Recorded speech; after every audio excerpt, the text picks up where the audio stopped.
आज हम बात करेंगे types of rate of reaction की। रिएक्शन के रेट की टाइप्स के बारे में डिस्कस करने जा रहे हैं। दो टाइप्स हैं, एक है जी एवरेज रेट ऑफ रिएक्शन और दूसरी वाली टाइप है जी instantaneous rate of reaction. Instantaneous rate of reaction और पहली वाली टाइप है जी एवरेज रेट ऑफ रिएक्शन। ये दो टाइप्स हैं रेट ऑफ रिएक्शन की। सबसे पहले हम बात करते हैं average rate of reaction. Average rate of reaction का फार्मूला होता है कि average rate of reaction is equal to total change in concentration, ठीक है ना, total change in concentration over total time taken for change, ठीक है ना, कि चेंज जो उनसा आया है कंसनट्रेशन में वो कितने टाइम में है, वो टोटल टाइम भी बता दो, ठीक है ना।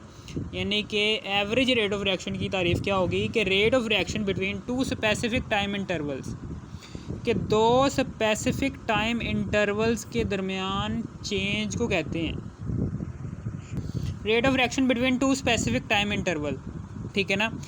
Rate of reaction between two specific time interval को कहते हैं एवरेज रेट ऑफ रिएक्शन।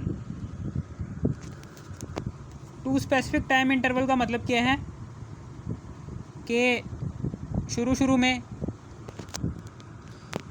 क्या होगी, रिएक्टेंट की कंसंट्रेशन ज़्यादा होगी और प्रोडक्ट की कंसंट्रेशन ज़ीरो होगी। लेकिन जैसे ही टाइम गुजरता जाएगा तो रिएक्टेंट की कंसंट्रेशन बहुत ही कम हो जाएगी और फिर उसके बाद प्रोडक्ट की कंसंट्रेशन बढ़ जाएगी। और एक वक्त ऐसा आएगा कि दोनों रिएक्टेंट की कंसंट्रेशन भी इक्वल हो जाएगी और प्रोडक्ट की कंसंट्रेशन भी इक्वल हो जाएगी, ठीक है ना, ठीक है ना। ये जो सा फार्मूला है ना, ये दो वेज में लिख सकते हैं। जब आपने रिएक्टेंट की कंसंट्रेशन फाइंड आउट करनी हो, जब आपने रिएक्टेंट की कंसंट्रेशन फाइंड आउट करनी हो ना, एवरेज रेट ऑफ रिएक्शन, जब आपने रिएक्टेंट की कंसंट्रेशन फाइंड आउट करनी हो दो पॉइंट्स के दरमियान, तो यहाँ पर लिखेंगे total change in concentration of reactant, फिर over total time taken for change. अगर आपने प्रोडक्ट की कंसंट्रेशन फाइंड आउट करनी है, कितना चेंज आ रहा है प्रोडक्ट में, तो फिर average rate of reaction is equal to total change in concentration of product, फिर ओवर फिर total time taken for change, ठीक है ना। प्रोडक्ट के लिए अलग से फार्मूला बनाएंगे, रिएक्टेंट के लिए अलग से फार्मूला बनाएंगे, ठीक है ना, इस एवरेज रेट ऑफ रिएक्शन का। समझ आ गई आपको। फॉर एग्जांपल मैं रिएक्टेंट की बात कर लेता हूँ कि total change in concentration of reactant, यहाँ पर लिख देते हैं जी रिएक्टेंट। फिर उसके बाद total time taken for change, ये दो रिएक्टेंट हैं, यानी कि जब रिएक्टेंट की मिकदार क्या थी, ज़्यादा थी, फिर रिएक्टेंट की मिकदार क्या होगी, कम हो गई। इन दो पॉइंट्स के दरमियान जब रिएक्टेंट की मिकदार ज़्यादा थी और फिर रिएक्टेंट की मिकदार कम हो गई, कितने टाइम में कम हुई है ये मिकदार, फॉर एग्ज़ाम्पल 20 मिनट में, तो 20 मिनट क्या आ गया, नीचे 20 मिनट आ जाएगा, ठीक है ना। रिएक्टेंट की कंसंट्रेशन फॉर एग्ज़ाम्पल यहाँ पर थी 20 DM³ फॉर एग्ज़ाम्पल यहाँ पर थी 20 मोल पर DM³। लेकिन जैसे ही रिएक्शन ख़त्म हुआ तो फिर रिएक्टेंट की कंसंट्रेशन क्या होगी, बहुत ही कम हो गई। कितनी होगी, फॉर एग्ज़ाम्पल 0 हो गई। और कितने वक्त में ज़ीरो हुई है, कितने मिनट में ज़ीरो हुई है, 20 मिनट में ना। तो मिनट को सेकंड में कर लो, या फिर आप कह सकते हो कि 60 सेकंड, ठीक है ना, 60 सेकंड में हुआ ना ये काम, तो 60 सेकंड आ गया नीचे। और यहाँ पर अब हम क्या करेंगे, ये 2 एकम 2, 2 तिया 6, यहाँ पर आ जाएगा 1/3,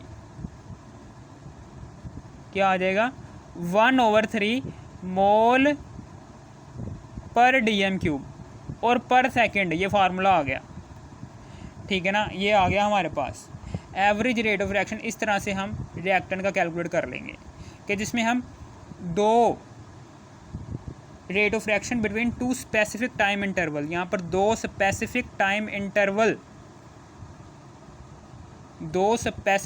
इंटरवल के दरमियान हम रिएक्टेंट की कंसंट्रेशन फाइंड आउट कर रहे हैं, ठीक है ना। समझ आ गई। ये था रेट ऑफ रिएक्शन,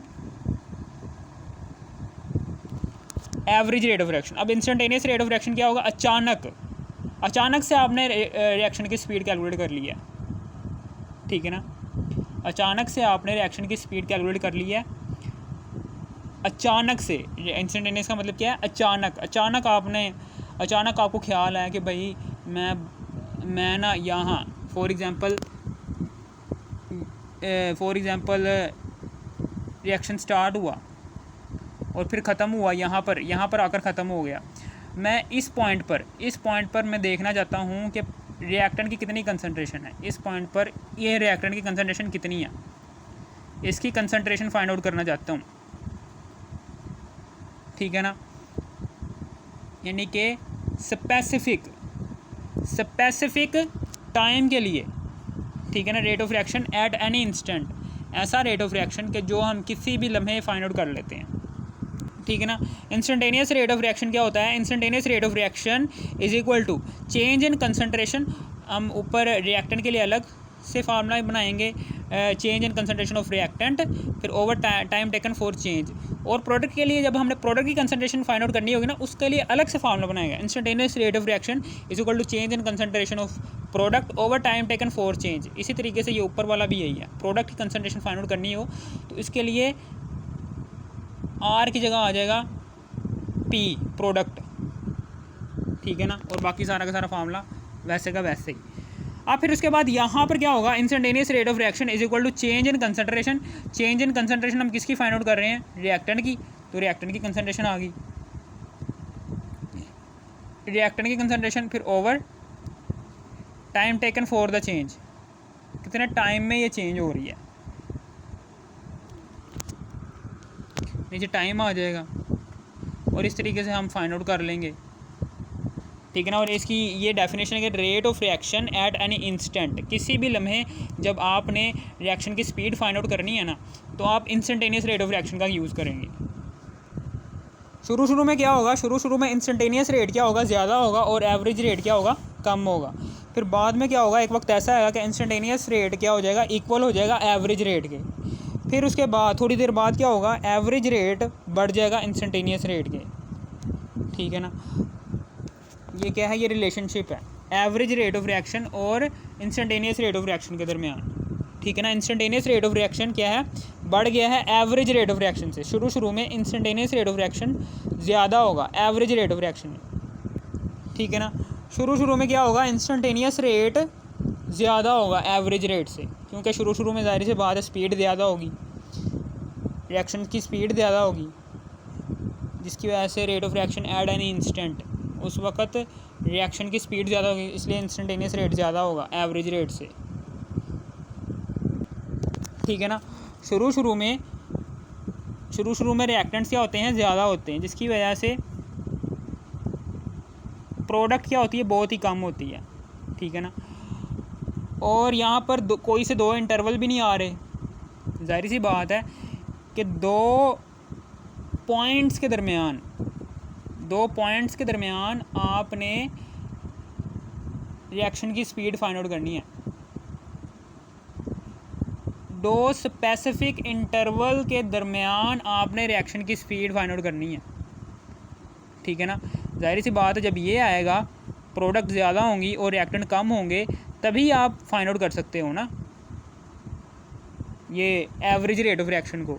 जब ये चीज़ नहीं होगी, सिर्फ़ और सिर्फ यही होगा, तो जाहिर सी बात है आप यहाँ पर सिर्फ़ और सिर्फ इंस्टेंटेनियस रेट ऑफ रिएक्शन को फाइंड आउट कर सकते हो, इंस्टेंटेनियस रेट ऑफ रिएक्शन को फाइंड आउट कर सकते हो कि किस वक्त प्रोडक्ट की कंसंट्रेशन कम थी, किस वक्त रिएक्टेंट की कंसंट्रेशन क्या थी, ज़्यादा थी, ठीक है ना। इंस्टेंटेनियस रेट यहाँ पर हम फाइंड आउट कर सकते हो, इसलिए इंस्टेंटेनियस रेट क्या होगा, ज़्यादा होगा, किससे, एवरेज रेट से।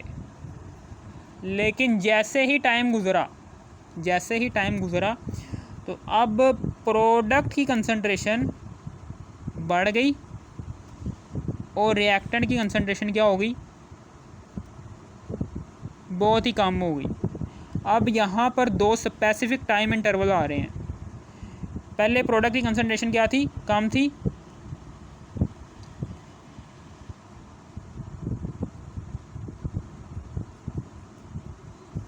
और अब प्रोडक्ट की कंसनट्रेशन क्या होती है, ज़्यादा हो गई है।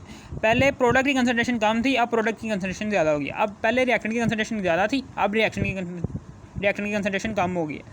यानी कि दो स्पेसिफिक टाइम इंटरवल आ गए हैं यहाँ पर, दो स्पेसिफिक टाइम इंटरवल आ गए हैं। दो स्पेसिफिक टाइम इंटरवल आ जाए ना तो समझ लेना अब हम एवरेज रेट ऑफ रिएक्शन को कैलकुलेट कर सकते हैं। इसलिए एवरेज रेट अब क्या होगा, ज़्यादा होगा। एवरेज रेट अब क्या होगा, ज़्यादा होगा। किससे, इंस्टेंटेनियस रेट से। लेकिन जैसे ही कुछ वक्त के बाद रिएक्टेंट की कंसनट्रेशन इक्वल होती है प्रोडक्ट की कंसनट्रेशन, इसको कहते हैं हम डायनामिक इक्विलिब्रियम। इस सिचुएशन में क्या होगा, average rate of reaction equal हो जाएगा इंस्टेंटेनियस रेट के।